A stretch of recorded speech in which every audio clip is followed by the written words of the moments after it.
পড়াশোনা করলে পাস, আর পাস করলে আনন্দ।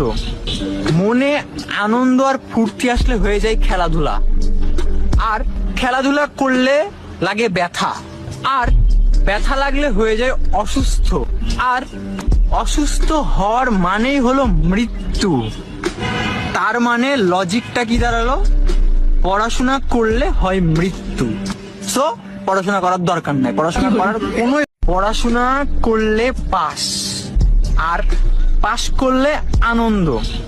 মনে আনন্দ আর ফুর্তি আসলে হয়ে যায় খেলাধুলা, আর খেলাধুলা করলে লাগে ব্যথা, আর ব্যথা লাগলে হয়ে যায় অসুস্থ, আর অসুস্থ হওয়ার মানেই হলো মৃত্যু। তার মানে লজিকটা কি দাঁড়ালো? পড়াশোনা করলে হয় মৃত্যু, সো পড়াশোনা করার দরকার নাই, পড়াশোনা করার কোনো